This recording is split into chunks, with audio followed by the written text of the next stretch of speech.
guess you can see me. Let me move this over just a touch. All right.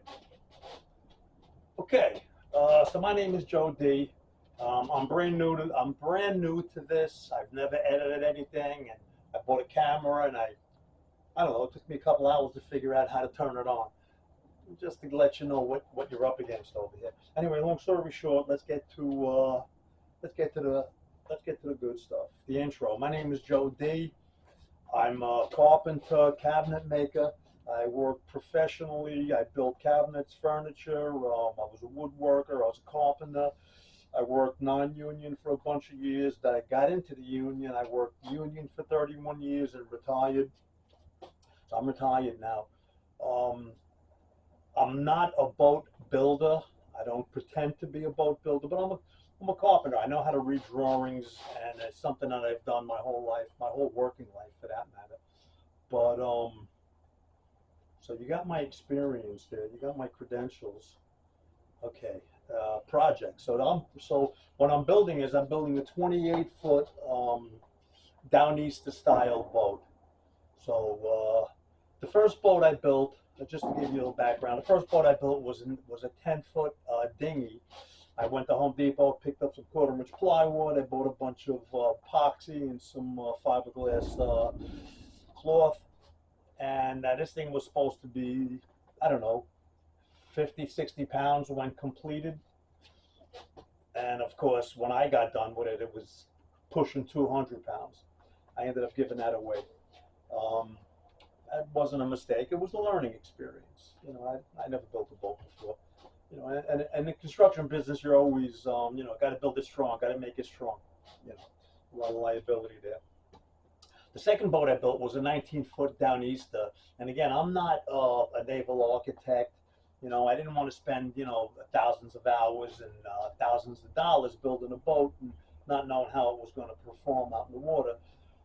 I ended up getting a book, John Gardner's Small Craft, and he had a 19-foot lobster boat in there. It was a workboat, and I needed the hull. I wanted the hull. I thought that was the way to go. It had a round chine, and it was really a workboat. So I built that. Took a couple of years working on and off, a couple hours a day, actually a couple hours a week, believe it or not. It took about 4 or 5 years, but we built it. And I put it in the water. It was a nice boat. We actually used it for a bunch of years, and we had a lot of fun with it. It was pretty decent in a small shop, so it was a good boat.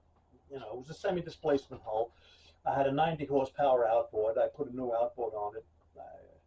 I bought an old used outboard, and I got it running, and it was two-stroke, and every fucking week was another problem. Anyway, I got rid of that and just bought a new one. Enough with the bullshit. And this boat that I'm building now was a 28-foot lobster boat, or Downeaster style, kind of like and kind of like a Hinckley style boat, but I don't know if it's going to be Hinckley quality, but we're going to try to get there. We're going to try to make it as close as possible. But anyway, yeah, this boat here. So again, I got John Gardner's book, and wait a minute. Edit that out. All right, we're going to edit that. Let's go back to this now. Okay, so again, I'm not a naval architect, and I scoured the internet. I found a set of drawings for a hull that I wanted, and my requirements were it had to get good gas mileage. Right, number one. Who knows what's going to happen with gas in the future? I don't know what's going on with this country. Number two, it had to be. I didn't need to do 40 miles an hour. Those days are gone. You know, I'm retired now. I'm just looking to cruise. Number three, it had to be decent. I wanted a semi-displacement style hull, and the semi-displacement, it planes and it also you know, displaces. You know, like a sailboat. It doesn't do either one of them exceptionally well, but it does both of them. So it does both of them, and it kind of fits my my requirements. Again, I'm not a naval architect, so I needed to get a set of drawings for the lines for the hull. This thing is stitch and glue, which I thought was a little bit better than the you know, skin on frame. You know, if you look at modern cars, if you look at aircraft, what do they call that?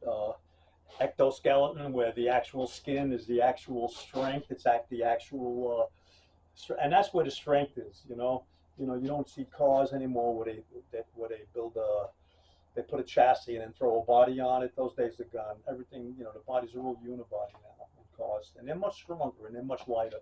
And that's pretty much what I wanted for the boat, and that's where stitch and glue came in. The thing with stitch and glue is, though, unless you have the frames set up, which you really don't have with stitch and glue, unless you have the frames set up every 30 inches, go to stations, you can kind of lose a little bit of accuracy. You just got to be careful. You got to run your string line. You got to measure. You got to constantly check and double check and quadruple check.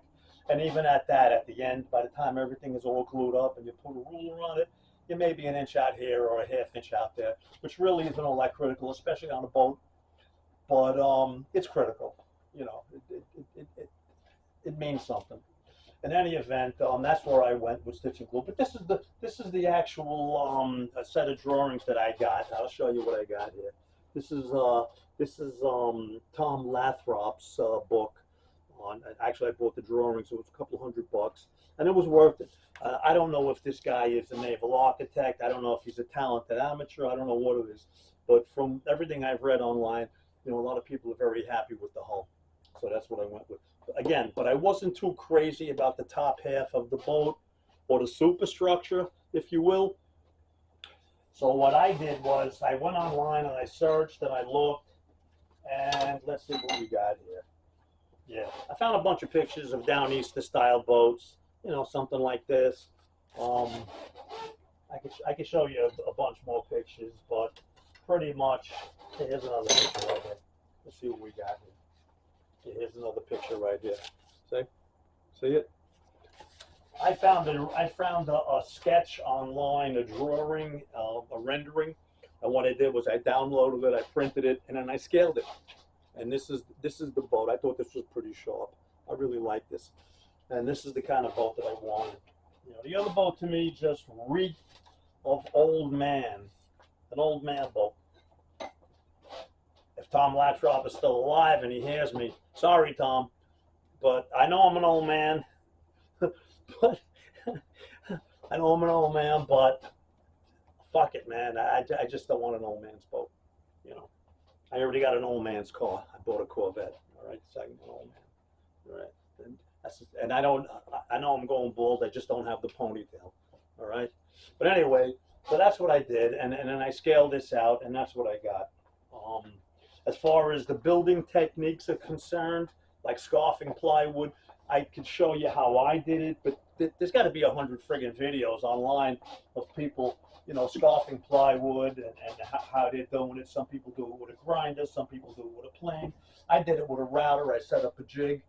I can show you that in future episodes how I did it. I'm not going to get too stupid showing you stuff like that, because again, there's so many different ways to do it, and I'm not saying which way is good and which way is not good, because as long as you get the results you want, they're all good.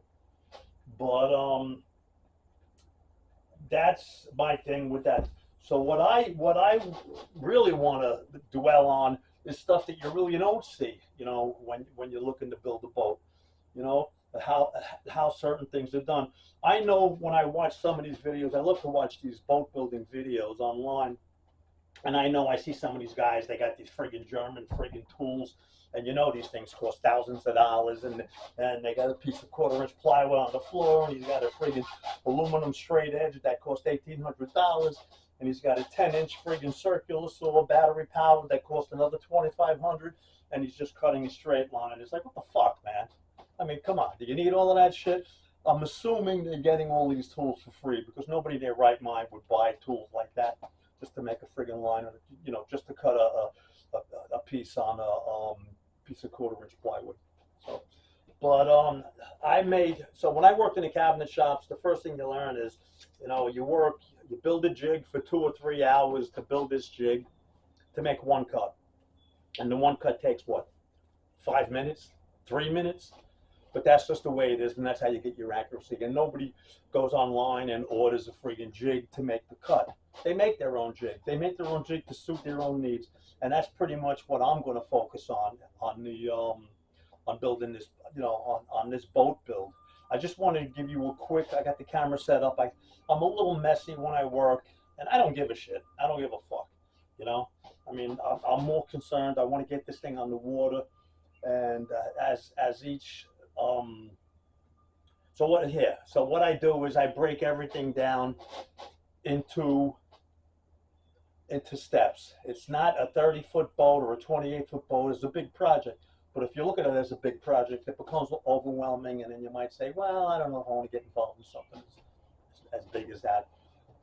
But if you break it down into small steps, and everything in life really is a series of small steps. If you break it down into small steps, you get one step completed, go to the next, get that completed. Eventually, once you add up all of these small steps, you got a 30-foot boat. And it wasn't all that overwhelming, And if you make a mistake along the way, you go back and retrace your steps, and you redo it. It's not a big deal. So let me just show you how far I am. I would say I'm about 40%, maybe a little bit less, about 40% done. I got the cabin, I got the deck. Actually, I would say the deck is kind of done. There's still a lot of shit to be done. I still got plumbing to do. I still got electrical to do. I still got the exterior to do. It's got to be glazed. There's a ton of shit. But let me just show you what I got. Just bear with me. This will take 2 seconds. Where am I? Where the fuck is this thing? Yeah, no, oh, here it is. Got it. So, yeah, let me do this so I can see what I'm doing. There we go. So this is the, so pretty much this is the windows. These are the windows here. The center window is going to open and close. The windows on the port and the starboard side are going to be fixed. Again, the windows on the side here, these windows are going to be fixed, and on both sides here. So this is the front bulkhead, and what I did was, I was going to, make all kinds of cabinetry and all kinds of woodwork and all, and I said, you know what, fuck this, man, just buy some 1/4-inch friggin' white oak plywood, and put it, glue it on and then shoot it. So, but here's my helm. It's not complete. I still got to build. I still got to, drill out. For all the engine controls, I got to put the compass goes up here.